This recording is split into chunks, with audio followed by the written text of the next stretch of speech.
तो फिर वो कहाँ है? तुम उसे ढूंढ ढूंढ कर मर भी जाओगे तब भी उस तक नहीं पहुंच पाओगे। बताओ शिवपुत्र कहाँ है? यदि तुमने सत्य नहीं बताया तो हम तुम्हें समाप्त कर देंगे। नारायण नारायण। अकम, क्यों न हम इसे बांधकर अपने स्वर्गाधिपति तारकासुर के सम्मुख ले जाएं? कम शिव गणों के प्रहार से हम जितने आहत हुए हैं उससे भी अधिक आहत हम इस नारद को करेंगे। ये देखो कैसे थर-थर कांप रहा है। हमारे प्रहार से पूरी वायु की आवश्यकता नहीं पड़ेगी। आवश्यकता तो तब पड़ेगी जब ये हमारे प्रहारों से बच पाएगा। स्वामी के समीप ले जाने का विचार त्याग कर हम इसे यहीं समाप्त कर देंगे। नारायण नारायण। हे श्री महागणेश, इन मूर्ख असुरों का मार्गदर्शन करें।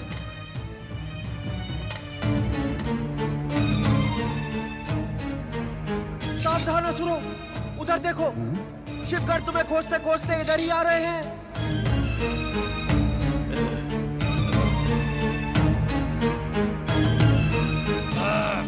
जब तक शिवगण यहाँ आएंगे तब तक हम तुम्हारा वध कर देंगे।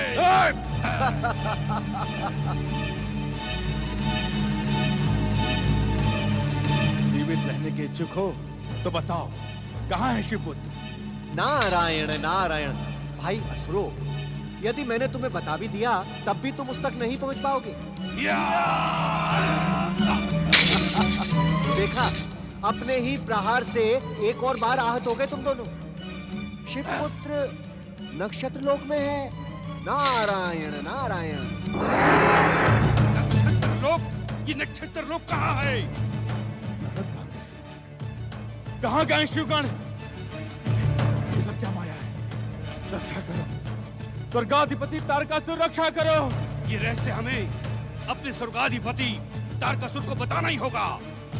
यदि ये समाचार भी असत्य रहा तो स्वामी हमें जीवित नहीं छोड़ेंगे।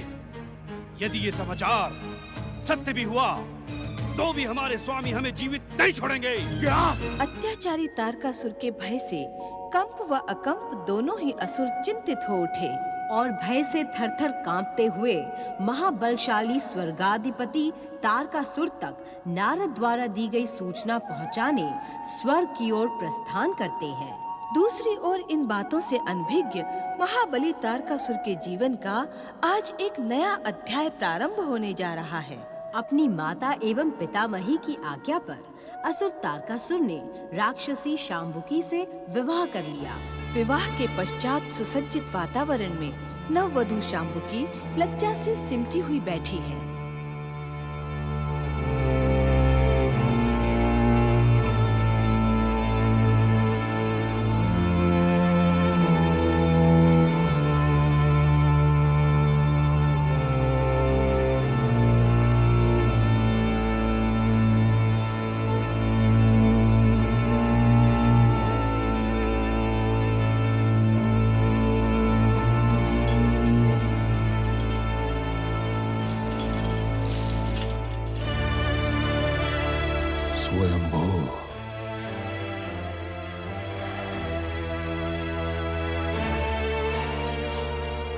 स्वामी, क्या पत्नी रूप में मुझे पाकर आप प्रसन्न नहीं हैं?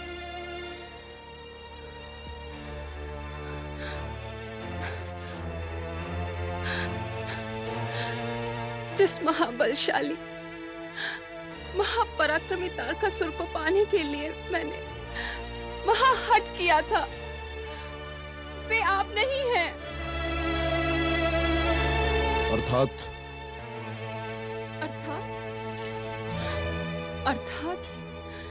अपनी कल्पना में मैंने जिस तारकासुर से प्रेम किया था वो अपनी पितामही और अपनी माता की प्रसन्नता के लिए तीनों लोगों का सम्राट बना था। वो दैत्य जाति और दैत्य नारियों के प्रति मन में महान आदर रखता था। किंतु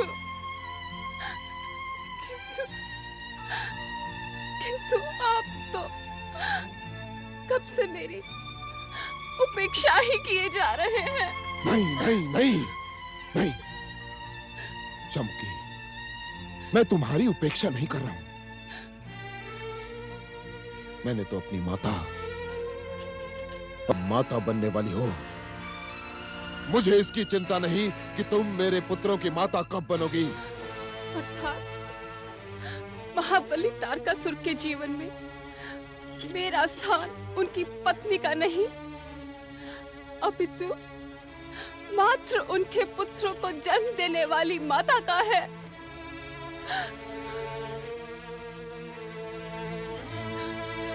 उपेक्षा के पश्चात ये अपमान भी मुझे प्रिय है स्वामी, क्योंकि मैं आपसे अत्यधिक प्रेम करती हूँ।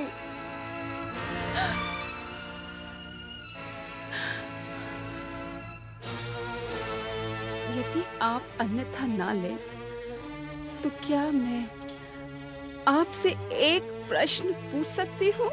देखो शाम्बुकी, देखो, स्वयंभू तारकासुर के जीवन में स्थान को लेकर विवाद न उत्पन्न करो।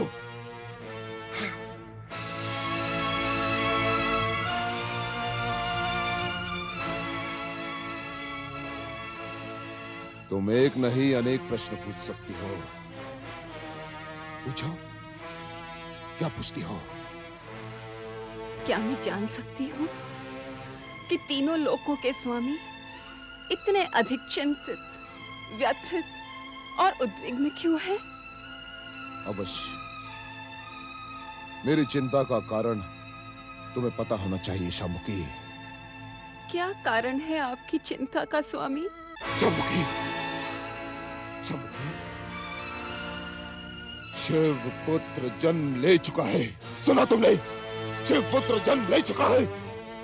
शिवपुत्र, शिवपुत्र, किंतु शिवपुत्र के जन्म से आपकी चिंता का क्या संबंध स्वामी? संबंध है, संबंध है, घनिष्ठ संबंध है शामुकी। स्वयंभू तारकासुर ने स्वयं ब्रह्मा से अपनी मृत्यु का वरदान मांगा था कि शिव पुत्र द्वारा मेरा वध हो। किंतु उस समय शिव ने योग और वैराग्य धारण किया था, इसीलिए शिव पुत्र के होने की संभावना ही नहीं थी, तनिक भी संभावना नहीं थी। किंतु अब शामुकी, शिव पुत्र मेरे काल के रूप में जन्म ले चुका है। मेरे काल के रूप में, स्वर्गाधिपति तारकासुर के काल के रूप में। सुना तुमने? मैं अभी आई स्वामी। ठहरो शामुकी, कहाँ जा रही हो? आप तनिक ठहरे स्वामी।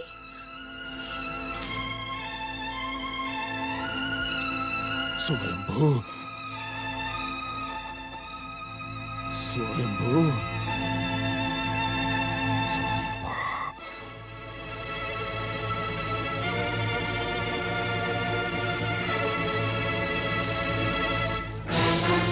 स्वामी, आप इसे धारण करें। ये क्या है शामुकी? स्वामी, आप भली भांति जानते हैं कि मैं एक राक्षस कन्या हूँ, और राक्षस एक पल भी अपने शत्रु को जीवित नहीं छोड़ते। इसे धारण करें और अपने शत्रु शिवपुत्र का वध करें। किंतु शामुकी, आज तो हमारी पहली रात्रि है। स्वामी, ऐसे अनेक अवसर बार बार हमारे जीवन में आएंगे। आप इसे धारण करें और इसी क्षण अपने शत्रु का वध करें। स्वयंभू, मैंने शिव पुत्र को समाप्त करने के लिए योजना बनाई थी शामुकी, किंतु योजना सफल हुई अथवा नहीं, ये जानने के लिए मुझे स्वर्ग लोक जाना होगा। आप विलंब न करें स्वामी, शीघ्रातिशीघ्र वहां जाएं।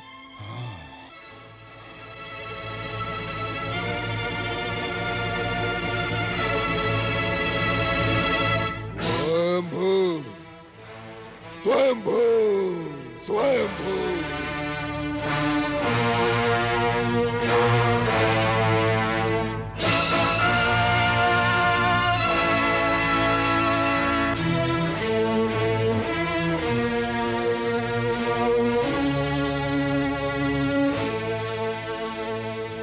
ये तुमने क्या किया शांभू की? मैं कुछ समझी नहीं पितामही। तुमने स्वयं उसे काल के समीप भेज दिया। आप निश्चिंत रहें दैत्य माता। मेरे स्वामी के समीप काल को आने से पहले मेरे सौभाग्य से टकराना होगा। अर्थात राक्षसों में कोई भी स्त्री एक पतिव्रत धर्म का पालन नहीं करती दैत्य माता, किंतु आपकी पौत्र वधू ने आपके पौत्र तारकासुर को जन्म से ही अपना पति माना है और इसीलिए एक पतिव्रत धर्म का पालन भी किया है। तुम सत्य कह रही हो पौत्र वधू शांभू की? परम सत्य दैत्य माता, परम सत्य। इसी कारण मुझे विश्वास है कि मेरा एक पतिव्रत धर्म कदापि पराजित नहीं होगा। मेरे सौभाग्य से दैत्य जाति का उत्थान होगा और मैं महाबली तारकासुर के पराक्रमी पुत्रों की माता बनूंगी। उससे पूर्व दैत्य माता, शिवपुत्र तो क्या, स्वयं काल भी मेरे स्वामी का बाल बांका नहीं कर सकता। शांभू की, तुम्हें तारकासुर की पत्नी के रूप में पाकर मैं अति प्रसन्न हुई। मेरे आशीर्वाद के कारण तुम्हारी इच्छा पूर्ण हुए बिना संसार की कोई भी शक्ति तुम्हारे सौभाग्य को कलंकित नहीं कर सकती। ये दक्ष पुत्री दैत्य माता दिति का जो आज्ञा स्वामी। ओम आदिदेव महागणेशाय नमः। स्वाहा ओम आदिदेव महागणेशाय नमः। स्वाहा ओम आदिदेव महागणेशाय नमः। स्वाहा ओम आदिदेव महागणेशाय नमः। स्वाहा। दर्शन दे महागणेश, दर्शन दे महागणेश, दर्शन दे श्री महागणेश, दर्शन दे श्री महागणेश, दर्शन दे श्री महागणेश।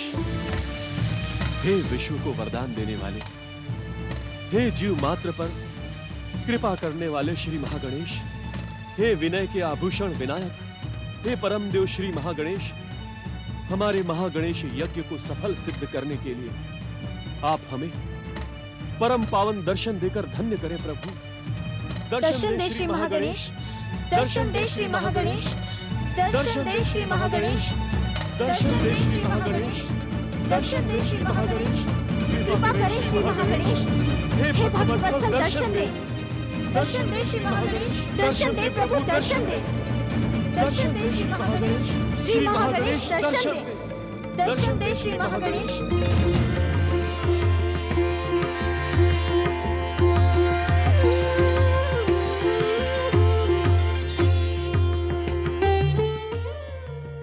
तुम दोनों का कल्याण हो। तुम दोनों की भक्ति से हम अति प्रसन्न हुए हैं। हमारी भक्ति की अमर शक्ति पाकर तुम दोनों का नाम इस संसार में सदा सदा के लिए अमर रहेगा। आपके परम पावन और मंगल दर्शन करके हमारा जन्म सफल हुआ स्वामी। हे विघ्नों का अंत करने वाले विघ्नेश्वर श्री महागणेश, आपकी कृपा से हम धन्य हुए। प्रभु, यदि आज्ञा हो तो एक प्रश्न पूछूं? अवश्य। हे महागणेश, इस पृथ्वी लोक को तारकासुर के अत्याचारों से कब मुक्ति मिलेगी? शिवपुत्र कब प्रकट होगा? हे परमदेव, तारकासुर के भयानक अत्याचारों से पीड़ित पृथ्वीवासियों की पीड़ा अब हमसे देखी नहीं जाती। भक्त शिरोमणि कश्यप, आप वास्तव में भक्त कहलाने के योग्य हैं। एक भक्त का ही मन दूसरे की पीड़ा से पीड़ित हो सकता है। मेरी प्रसन्नता के कारण आप महान से महान वरदान प्राप्त कर सकते थे, किंतु आपने पृथ्वीवासियों की पीड़ा के अंत का उपाय पूछा। यह सुनकर हम प्रसन्न हुए। स्वामी, ये सब आपकी कृपा और भक्ति का ही परिणाम है, अन्यथा मैं इस योग्य कहाँ हूं। भक्त शिरोमणि कश्यप, शिवपुत्र के जन्म के विषय में संदेह ना करें। हमारे संकेत से सत्य का अनुभव तुम्हें स्वयं ही हो जाएगा। आदिदेव, देवी दिति पौत्र तारकासुर का विवाह रचाने गई हैं। क्या वो विवाह संपन्न होगा? शंभुक राक्षस की पुत्री शाम्बुकी के साथ तारकासुर का विवाह संपन्न हो चुका है।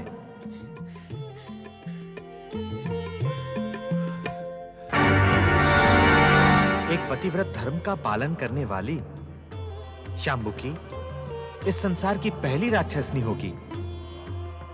एक पतिव्रत धर्म का निष्ठापूर्वक पालन करने के कारण ही शाम्बुकी तारकासुर के 3 महापराक्रमी पुत्रों की माता बनेगी।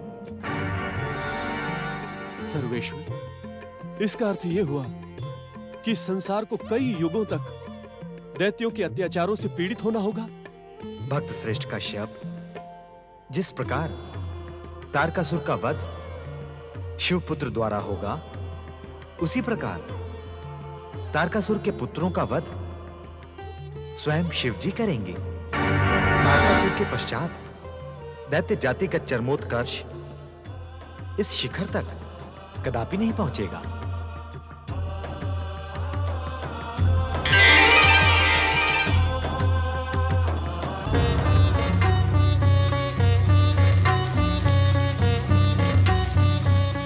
मुझे देखकर आप दोनों स्तब्ध क्यों हो गए? पाखंड भरी भक्ति का ढिंढोरा पीटने वाले आप दोनों को मैं भली भांति जानती हूँ।